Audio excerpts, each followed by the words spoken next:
À la une de l'actualité nationale, atelier de validation de la relecture des tests fondamentaux des organes de gestion des médias au Bénin. C'est la thématique au cœur des échanges au Club Café Média Plus cette semaine.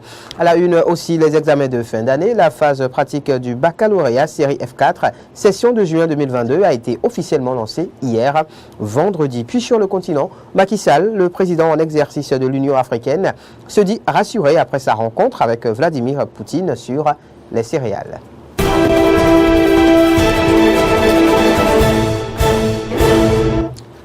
Voilà pour le sommaire. Bonsoir à toutes et à tous. Merci de nous préférer pour vous informer. Bienvenue. Atelier de validation de la relecture des tests fondamentaux des organes de gestion des médias au Bénin. C'est la thématique autour de laquelle les journalistes du Club Café Média Plus ont débattu hier vendredi. La substance des échanges à suivre ici. À l'étape actuelle, nous ne sommes qu'à l'étape de proposition. Aussi bien ce qui a été suggéré par le comité de relecture que ce qui émane de l'atelier que nous avons organisé ne sont que des propositions. Et si nous ne sommes pas d'accord avec ce qui est proposé, si nous pensons, comme l'a dit Vigile Wessou, que ce qui est proposé là est une marche à reculons ou tout ce que nous avons comme avis, je pense que la chose la plus simple à faire, nous avons les assemblées générales qui arrivent. Donc pour moi, le débat ne se pose pas. Nous pouvons à l'étape actuelle discuter, nous dire par rapport à ce qui est proposé là, qu'est-ce qu'on peut prendre dedans, qu'est-ce qu'on ne peut pas prendre dedans. Mais venons, le débat ne se fera ni sur Café Média, ni sur les forats, ni dans la rue, ni dans les médias. Le débat se fera en assemblée générale. Seul ce qui sortira des assemblées générales des deux fêtières sera retenu et validé. Donc, s'il y a un combat à mener aujourd'hui, s'il y a un débat à faire aujourd'hui, c'est le débat au cours de l'Assemblée ou des assemblées générales. Vous savez comment les gens viennent massivement aux AG de l'UPMB, aux AG du CNPA? Ils attendent que les candidats au poste de président ou au poste de tel aillent payer leurs cotisations pour qu'eux ils viennent. Aillent payer leurs cotisations. Il faut qu'on sorte de ces sentiers battus. Il faut qu'on réinvente la vie associative en notre sein. Comment voulez-vous débattre de votre corporation et vous espérez que des gens aillent payer votre cotisation? Et ça, on connaît cette stratégie-là. Nous avions dit assez. Il faut qu'on revoie, qu'on essaie d'étudier les choses de fond en comble pour extirper tout ce qui est mauvais. Il faut nettoyer l'écurie. Il faut nettoyer l'écurie de sorte à réinventer nos fêtières. Et c'est pour ça que nous disons qu'il faut aller soit à l'ordre des journalistes ou à la chambre des journalistes. Dans l'actualité, les examens de fin d'année, le CEP d'ailleurs, qui démarre ce 7 juin 2022, mardi. Mais en prélude, la phase pratique du baccalauréat, série F4, session de juin 2022, a été officiellement lancée hier vendredi au lycée technique Koulibaly de Cotonou. C'est une délégation composée de différentes autorités du monde éducatif qui s'est livrée à l'exercice. La délégation a profité de l'occasion pour doper le moral aux candidats des autres séries techniques qui ont démarré la composition depuis quelques jours. Compte rendu, Clémence, tourne au coin. C'est par l'épreuve de dessin technique que les 509 candidats de la série F4 ont démarré la composition de cette phase pratique du baccalauréat session de juin 2022. Les séries F3, G1, E et EA concernés par cette phase pratique ont démarré leur composition quelques jours plus tôt. Le lycée technique Koulibaly et l'école professionnelle C-Jean Bosco sont les deux centres retenus pour la composition à Cotonou. Le lycée technique Koulibaly accueille 5 séries de baccalauréat série technologique. La délégation ministérielle a lancé ce matin la série F4 qui a accueilli 473 candidats répartis dans 19 salles.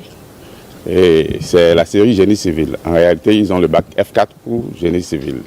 Mais depuis le 31 mai, nous avons démarré par la série F3 qui a 442 candidats répartis dans 10 groupes. Et le 2 juin, les séries G1 qui ont 160 candidats, secrétariat, et la série E, 23 candidats, et la série EA, 177 candidats, ont également démarré depuis le 2 juin. Donc le centre du lycée Koulibaly a accueilli au total 1275 candidats, et ce jusqu'au 18 juin. La série F3 dure jusqu'au 18 juin. Alors pour cette année, l'Office du bac nous a conviés avec 3 séries. La série G1, la série F4 et la série F3. En total, pour cette série, nous avons 912 candidats. Répartis comme suit. La série F3, nous avons 401 candidats. La série F4, nous avons 436 candidats. Et puis pour la série G1, nous avons 165 candidats. Cette année, le nombre de candidats pour ces séries techniques est légèrement en hausse par rapport à celui de l'année dernière. Le directeur de cabinet du ministre de l'Enseignement supérieur et de la Recherche scientifique se réjouit de cette augmentation. Nous avons un effectif de 4 850 cette année contre 4 027 l'année dernière et on note une légère augmentation de 823 candidats. Je crois que la vision du chef de l'État qui prône la professionnalisation de l'enseignement technique et de la formation professionnelle tend vers une effectivité. Et c'est ce qui va nous amener à sensibiliser davantage tous les acteurs pour que nous puissions atteindre les 70% prônés par le chef de l'État. Donc 70% dans la formation, dans l'enseignement technique et la formation professionnelle et 30% dans l'enseignement général parce qu'il faut inverser la tendance. Le directeur adjoint de cabinet du ministre de l'Enseignement secondaire, technique et de la formation professionnelle, au nom de son ministre, a souhaité bonne chance aux candidats et invité les parents à veiller à leur santé. Je voudrais, au nom du ministre des Enseignements secondaires, techniques et de la formation professionnelle, souhaiter une bonne chance à tous les candidats. Et par la même occasion dire que le baccalauréat 2022 est très important pour nous parce que nous avons un défi énorme qui est celui d'égaler le record de l'année dernière ou de le dépasser. Donc ce qui fait que nous restons en communion avec les candidats et souhaiterions que ces résultats soient meilleurs que ceux de l'année dernière. Une fois encore, merci aux parents de suivre les candidats et pendant ces journées de composition et de veiller à ce qu'ils soient vraiment en forme. La phase pratique de l'examen du baccalauréat, toutes séries confondues, dure 20 jours. Dans un autre registre, le Bénin abrite les 7, 8 et 9 juin prochains la célébration du 30e anniversaire de la justice au Bénin. En prélude à l'événement, le secrétaire général de la Cour constitutionnelle et le chef division assistance électorale de la CEDEAO ont animé hier vendredi une conférence de presse. C'était à la salle Concepcia Ouensou de la Cour constitutionnelle. Voici le point. Ce trentenaire de la justice au Bénin est une activité conjointe de la Cour constitutionnelle du Bénin et de la Communauté économique des États de l'Afrique de l'Ouest, CEDEAO. L'événement qui devrait être célébré l'année dernière a été reporté en raison de la pandémie de la COVID-19. Dans son intervention, le secrétaire général de la Cour constitutionnelle a donné la raison pour laquelle il s'agit des 30 ans de la justice et non de la Cour constitutionnelle. La Cour constitutionnelle a été mise en place en 1993 et aura 30 ans l'année prochaine. Mais en attendant la mise en place de la Cour constitutionnelle en 1993, il y a eu le Haut Conseil de la République qui, à partir de 1991, a joué le rôle de Cour constitutionnelle entre 1991 et 1993. Donc l'année dernière, 2021, cela faisait 30 ans de la justice constitutionnelle au Bénin.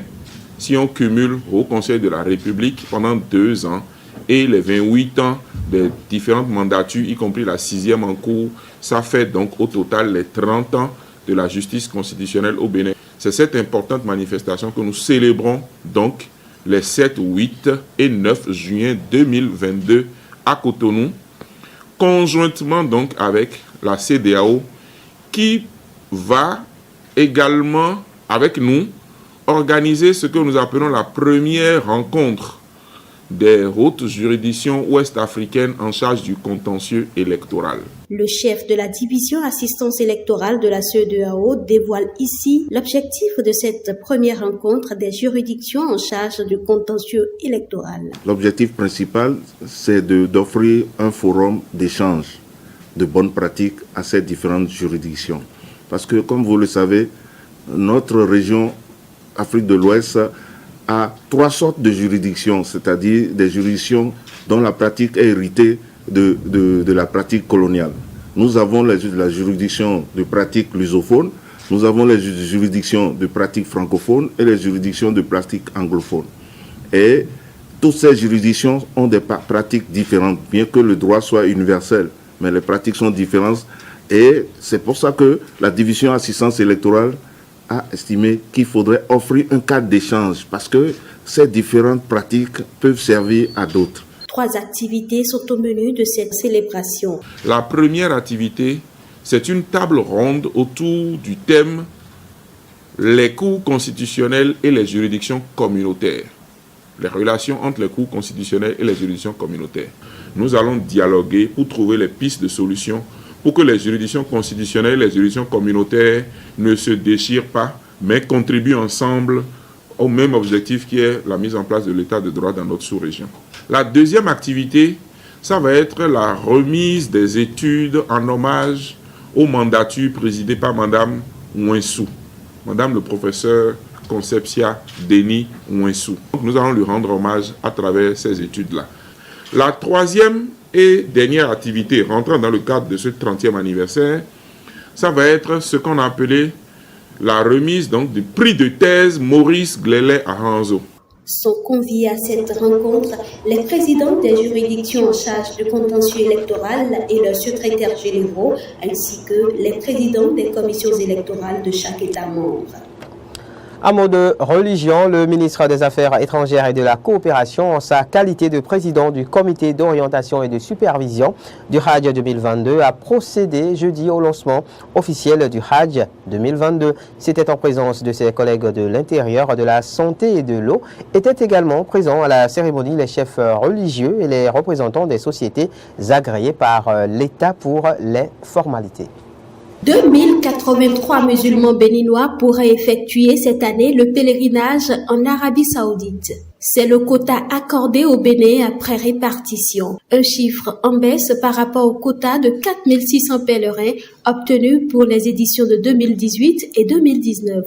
La principale raison de cette réduction du nombre de candidats est la pandémie de la Covid-19. Au cours de la cérémonie de lancement du Hajj 2022, le ministre Aurélien Agbenossi a insisté sur le fait que l'implication de l'État dans cet exercice relève de ses prérogatives. La prérogative constitutionnelle du chef de l'État de protéger tous les citoyens, cette prérogative l'a conduit à accorder du temps, des réflexions, mais aussi de mobiliser des services pour que cet exercice se passe correctement.